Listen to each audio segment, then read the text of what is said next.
The Whistler.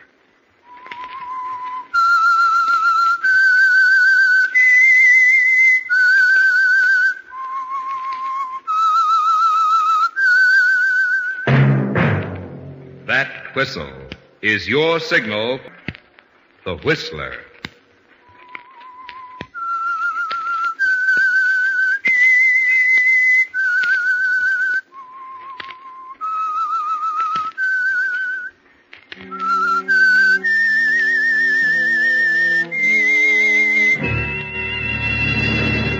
I am the Whistler, and I know many things, for I walk by night.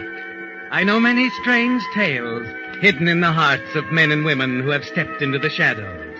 Yes, I know the nameless terrors of which they dare not speak.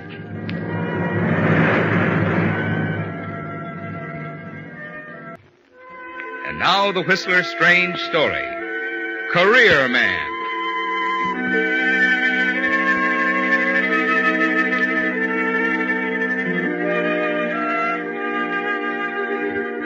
Charles Conley was in great form. He knew as he spoke that his words were making an impression on the 20 important businessmen seated around the long oaken table in the conference room. And to Charles Conley, the impression was the thing he wanted to achieve. The speech itself only the means to the end. It's ridiculous to blame our police forces for the current epidemic of traffic accidents. It's too big a job for any police force to control the number of cars on the road today. But reckless driving must stop. And that's why each and every one of us, as self-appointed citizen police, must cooperate in bringing to a halt the wave of lawlessness on our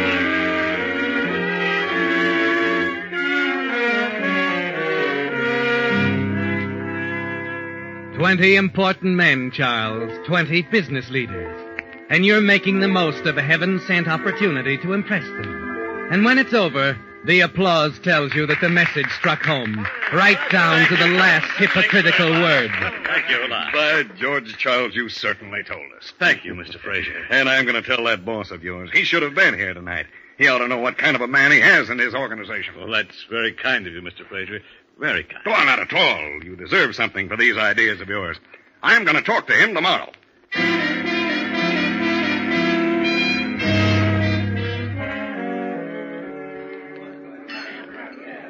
Sounds wonderful, Charles. I wish I could have been there. Oh, I wish you could have been too, Sheila.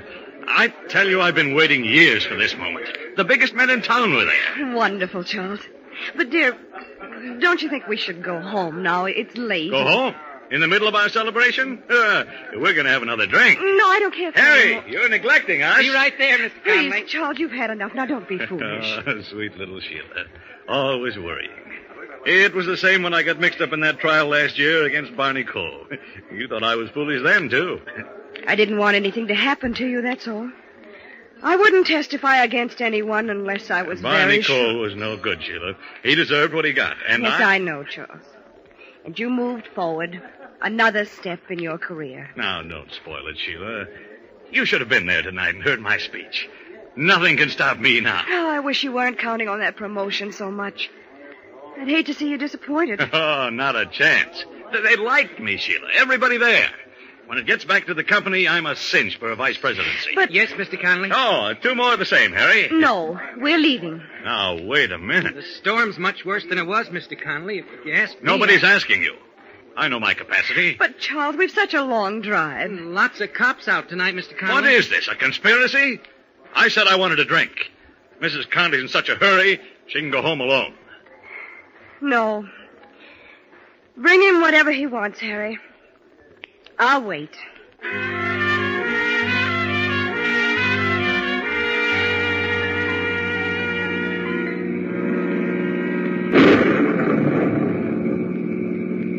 Charles. Sheila, let go of my arm. Leave us in the ditch. Slow down, Charles, please. We're not going fast. Well, then be more careful. Oh, I wish you'd let me drive. Not in this storm. I know what I'm doing. Oh, we shouldn't have stayed so long. The storm is much worse. Will you stop complaining? We're only about a half a mile to go. Oh. But in all this rain... Charles, you've got to slow down. I can't... Charles, look out. What are you There's a man on the road. You're going to hit him.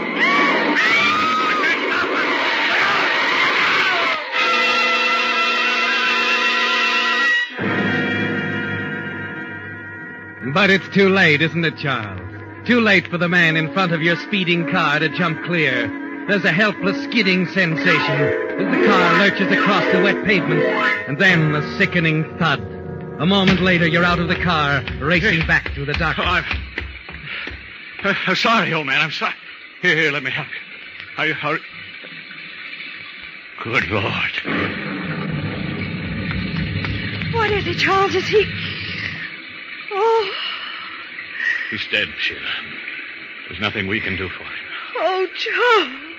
You'd better get back in the car. What are we going to do? You'll have to report it right away, and they'll know you've been drinking. Get back in the car, Sheila. If only you'd listen to me. Charles, what are you going to do? They're not going to find him here, Sheila. Not tonight. What? But you can't move him. You've got to report... I'm not reporting anything. The police can make up their own story. Charles! Don't you realize what it would mean? My chances with the company? They'd be ruined. But it was an accident. Police will know I've been drinking. You said so yourself. Now go on, Sheila. Back to the car. I'll take care of this. You'll only make it worse, Charles. If ever they find out... They won't. Now go on. Do as I say, Sheila. We haven't all night. Charles, All right. I'll wait in the car. You watch uncertainly as Sheila turns, starts back through the rain to the car. Somehow you're not at all sure of her, are you, Charles? But you're sure of what you must do, and you turn and lift the limp form of the man you struck, carry it across a narrow, rain-filled ditch to a thick growth of bushes, ease it in behind them. If he's found here in a week or a few days, it won't matter, will it, Charles? Because they'll never connect it with tonight and you. Walking back to the car, you're thankful that it happened away out here in the country. You're thankful, too, that you're so close to home and that it's pouring rain. There'll be no telltale footprints or tire marks in the morning. Charles. Yes? I'm afraid we're doing wrong, Charles. Forget it, Sheila. It's all over.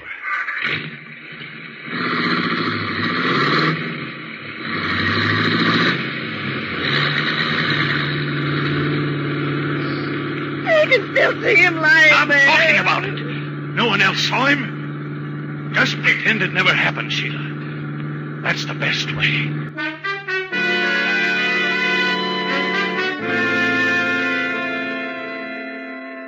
It's easy to say, isn't it, Charles, that it never happened. But it did happen. And you can't shut it out of your mind when you and Sheila reach home.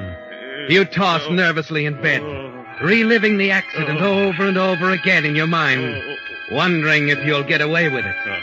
Wondering if Sheila is going to be a problem. She didn't say much, did she, Charles? You wish you could see if she's lying awake now, thinking the kind of thoughts that you're thinking. Wild, turbulent thoughts, like the storm that continues to rage all night long.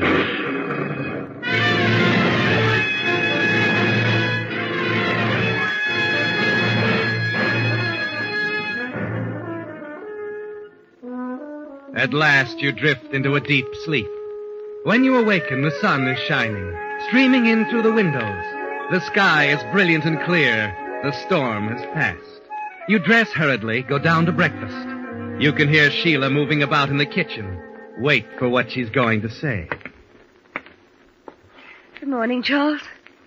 Good morning, dear. Breakfast ready? In a minute. Here, I'll pour you some coffee.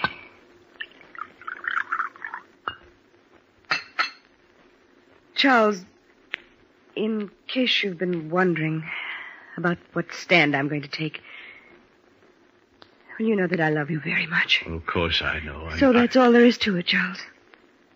You needn't worry about anything. Not ever.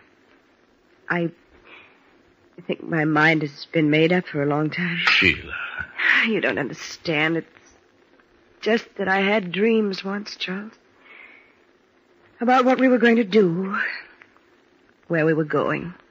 Together. And don't you worry about us. We're still going places. Yes, Charles. Wherever you want us to go. It isn't just me. It's all right, dear, really. It's been all right for a long time, but I guess I only became aware of it last night. You're not unhappy. I'm your wife, Charles. I want to be with you and help you. Oh, Sheila, you're wonderful. You know, I was nervous about you for a while. You can forget it now. I know. Well, let's have breakfast. Nothing like it. Well, company. Charles, you don't suppose...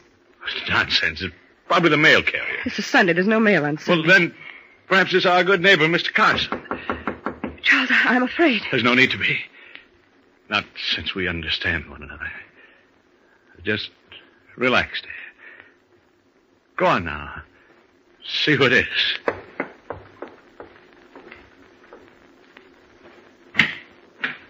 Yes?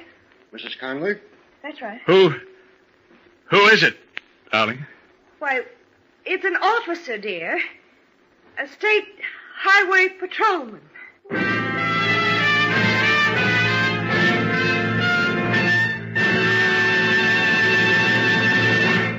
With the prologue of Career Man, another strange story by The Whistler.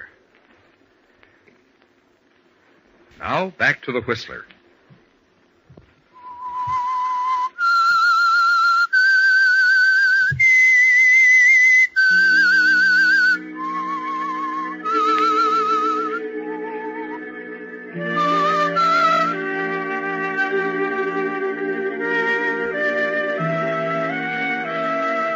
Well, Charles, it seems like it's all over, doesn't it? You stand there, the state highway patrolman at your door, your mind groping for answers. How could he know so soon?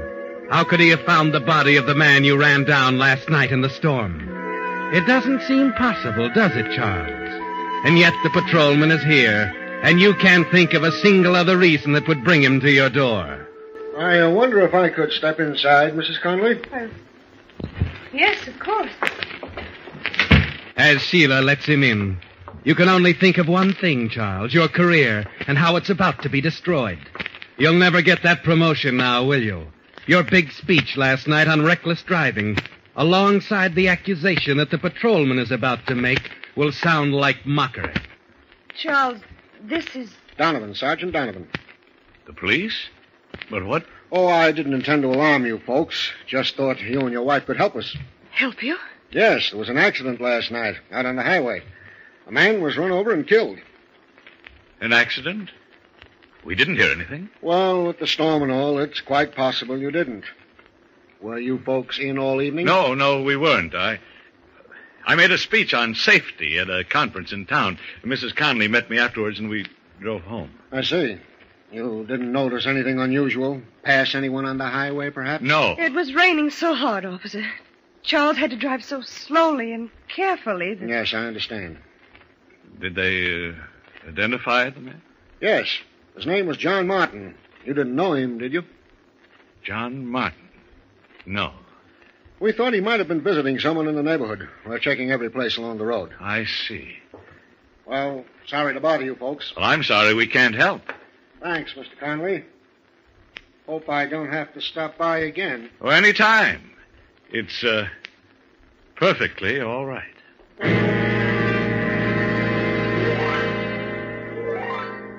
As suddenly as the state policeman came, he's gone. And a surge of relief sweeps over you. You sink down on the living room sofa, your knees weak from the strain of the officer's visit. And then a new thought hits you. His manner so casual and matter-of-fact. You wonder if he actually suspects and is trying to draw you out. You hurry to the front window. What is it, Charles? What's the matter? I don't like it, Sheila, the way that officer acted. He seemed perfectly natural, dear. I thought... Wait a minute. Yes, he is stopping again. They're checking all the houses. Charles, it's simply that it's on your mind. You've got to stop thinking about it. Oh, you're right, dear. Thanks, Sheila. Thanks for standing by me. I just hope they won't be back.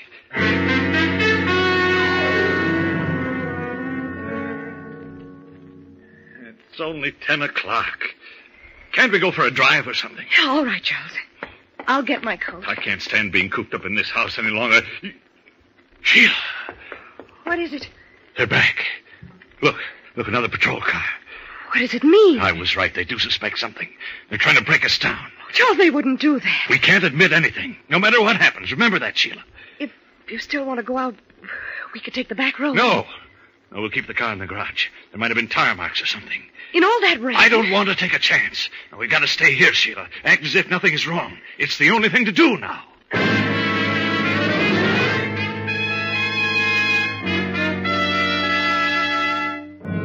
Yes, Charles, it's the only thing to do. But it isn't easy, waiting, pacing the floor, going back and forth to the window, wondering, racking your brain for some other reason for those police cars.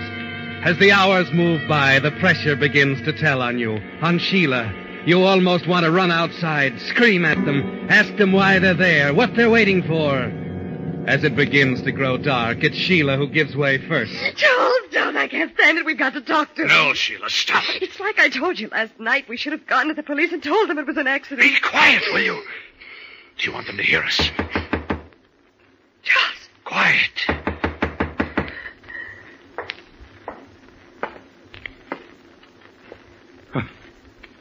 Oh, we're all unnerved, Sheila. It's only Frank Williams. The hired man at the Carson place. That's right. I'll let him in. Well, good evening, Frank. Evening, Mr. Connolly. Oh, come in, Frank. Don't stand outside. Oh, hello, Mrs. Connolly. Oh, thank you. I will step in for a minute or two. Was there something special you wanted, Frank? Anything wrong at the Carsons? Oh, no, Mrs. Connolly. Things are fine over there. All right if I sit down, I suppose. Something on your mind? Uh-huh. Turkeys, Mr. Connolly, turkeys. I lost one last night in the storm. Oh, what a shame. Yeah, isn't it?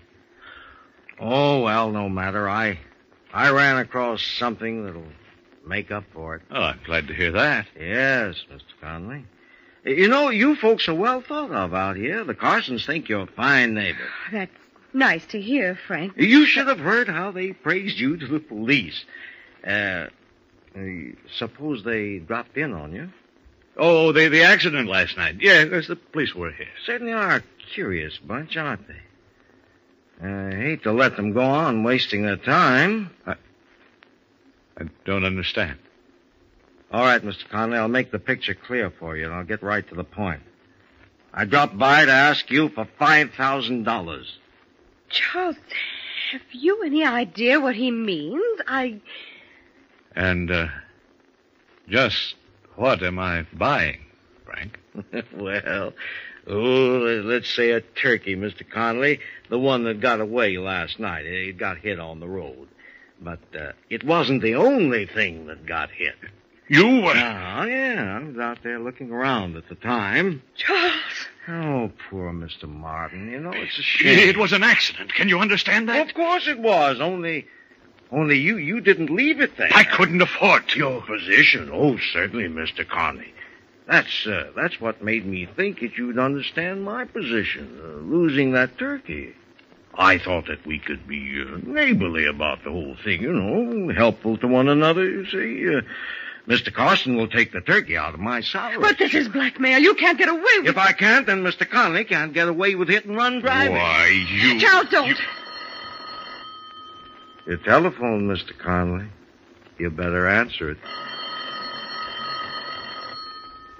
Oh, just be a minute. I'll be right here, Mr. Connolly.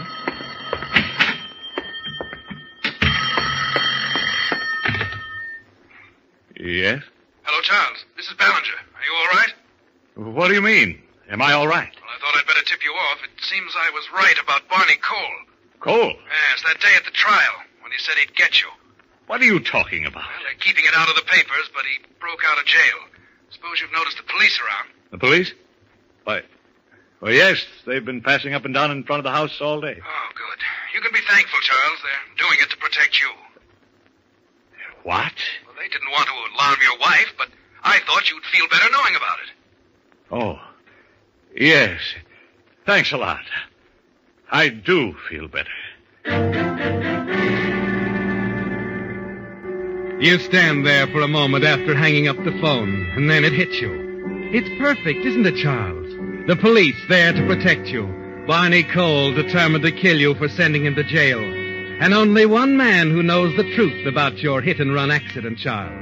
One man who can ruin you forever. Rip the career you've struggled for out of your hands. The gun feels comfortable in your hands as you take it from the desk drawer. Start slowly back to the living room, running over the story you'll tell the police. The unguarded back road. Barney Cole approaching the house unseen in the darkness, bent only on vengeance. It all fits, doesn't it, Charles? And as you walk back into the room, the gun carefully concealed in one hand at your side, you know exactly what to do.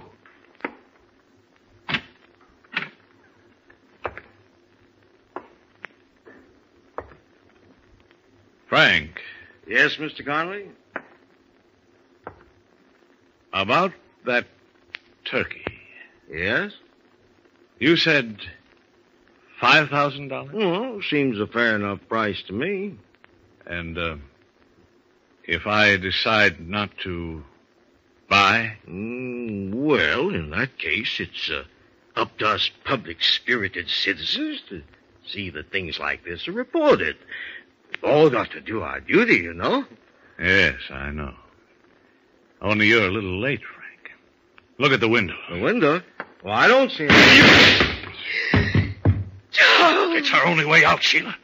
Now listen to me. We haven't much time.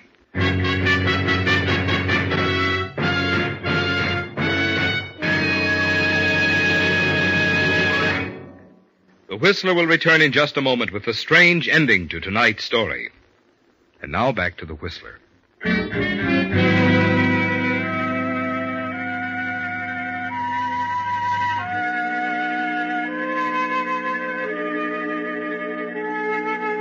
So a cold-blooded murder was the only way out, Charles. The decision was automatic. It was Williams or your career. And to you, of course, the answer was obvious. Yes, the nightmare that began less than 24 hours ago with a man named John Martin dead on the highway near your house is about to come to its climax in the next few minutes. You had the strength to kill, Charles. You know the same strength will stand by you now when you go out to face the officers. The unknown quantity, of course, is Sheila. John, how could you? Why did you do it? Why did you Get hold of yourself, Sheila. Charles, Now remember what I told you. Barney Cole, you understand? Barney Cole came up to this window here. Wait, I'll break it. You saw him clearly. He shot Williams through the window thinking it was I. You got that? Yes, Charles, yes. All right. Come on now. Here we go. Help! Help! Police!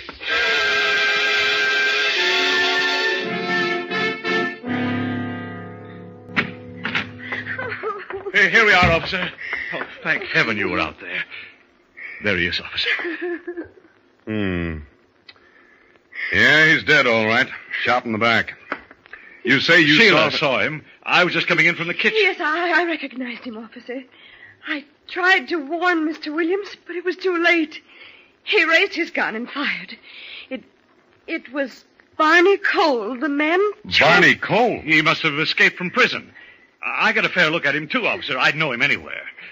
Are you sure? Positive. I think he took off down the back road to the other highway. I don't think he took off anywhere, Mr. Conley. You know, it's odd that you bring up Barney Cole. I was on my way here to give you the news. What news? We've been staked out here because we figured this is where Cole would head after his escape. Well, I just heard from the coroner we were wasting our time. Cole made one stop before he came here, Conley. But he did come here.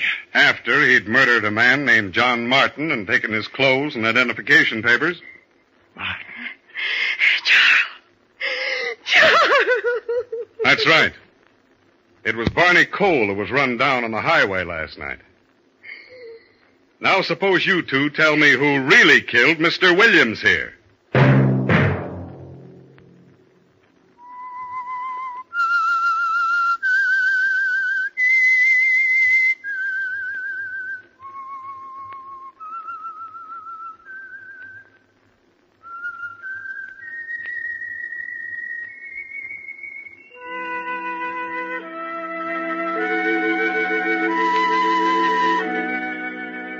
that whistle be your signal for the Whistler each Wednesday at this same time.